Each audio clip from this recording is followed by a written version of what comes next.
case for some time now. We have Sandip Agarwal now joining us from Edelweiss. He has, of course, been, I think, the most bullish analyst on IT stocks. Sandip, good morning. So TCS 31 times, you think still sustainable?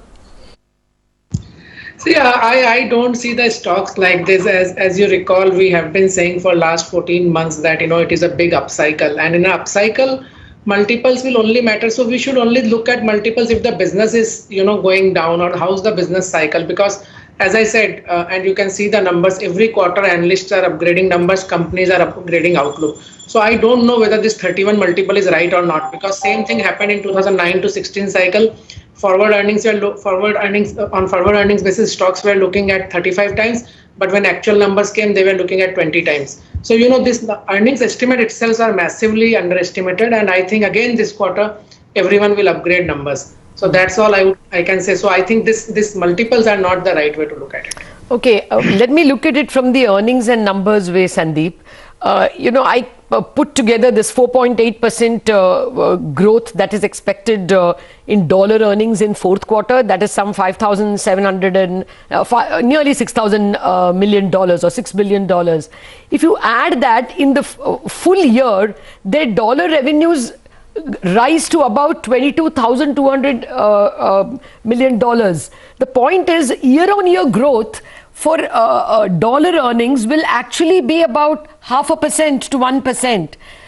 It's not looking that great. What is the earnings growth you are expecting at all? First this year, I'm moving from revenue to earnings.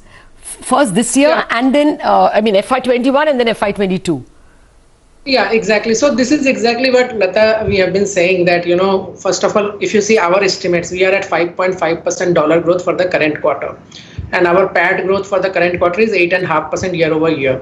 And we have to remember that, we are coming out with from a painful scenario. So, next year you will not have all this pain which we have witnessed in this current year. So next year you will have good revenue growth, which I think will not be less than 15-16% in dollar terms. And your margins, whole street is anticipating a big decline in margins because they think that a lot of cost will come back. I can tell you with a lot of assurance that we have done very detailed work on every single cost item.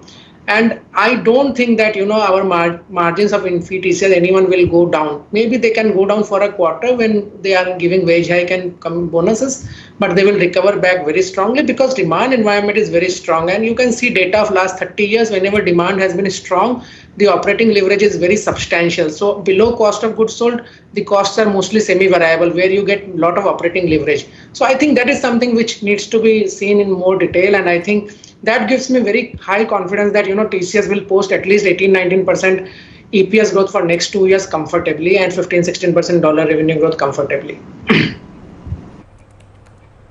Okay, Sandeep, I have many questions for you, but you know what? We also have to focus on the mid-cap IT space because their numbers are expected to be very strong. So stay on. My colleague Rima is here to tell us what to expect from the mid-cap IT sector this time around. Rima. Thanks so much for that. Well, expect a strong performance by the mid-cap companies as well. So we're working with a revenue growth which ranges from about 3 to 5%. And this is much higher than what you typically see in the March quarter. Now, when it comes to margins, companies like Mindtree as well as L&T Infotech will report a quarter-on-quarter decline in margins given the wage hikes which kick in. But what we should focus on is the kind of margin improvement these mid-cap IT companies have reported in this year itself, in the 9 months. And you will see that on your screen. Something like Mindtree, 760 basis points improvement in margins from Q1 to Q3. And even L&T Infotech, L&T Tech, you would see that. Emphasis is the only one which hasn't reported a margin improvement, and that's because they've chosen to reinvest the margin gains into the business. The factor to watch will be wage hikes and attrition because it affects the mid-cap companies more than large caps. Large cap companies are better able to absorb, higher attrition. When you look at the stock gains, massive moves. So it's a 200% up move seen in the likes of Mindtree as well as L&T Infotech in the last 1 year.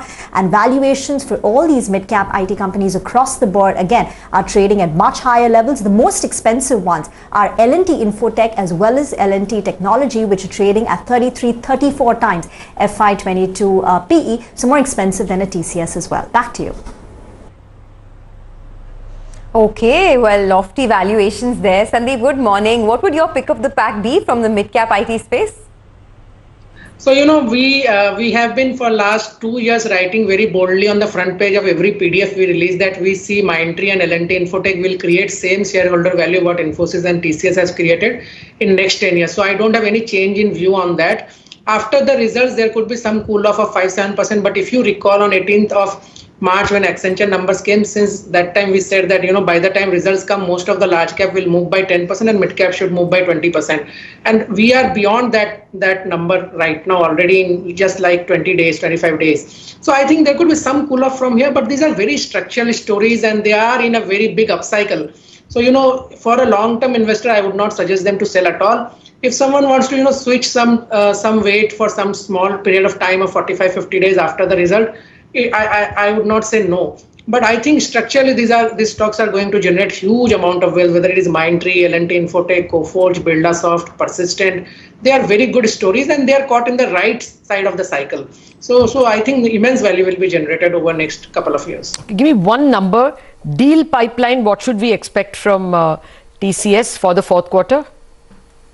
So see, the only challenge in giving that number is, sometimes when we because of small milestones, deals don't get signed, in the sense some small formalities which are left out. But I would only say this, that, if you go by Accenture's deal signing and Accenture number on outsourcing, TCS numbers will be very, very strong. There is no doubt about it.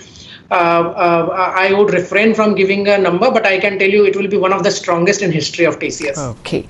All right. Thank you very much, Sandip. We will touch base with you as soon as we get the TCS numbers, whatever, 4:30 or 5 today. So all of you watch tight at that point in time, the TCS numbers, the big bellwether of India's earnings season.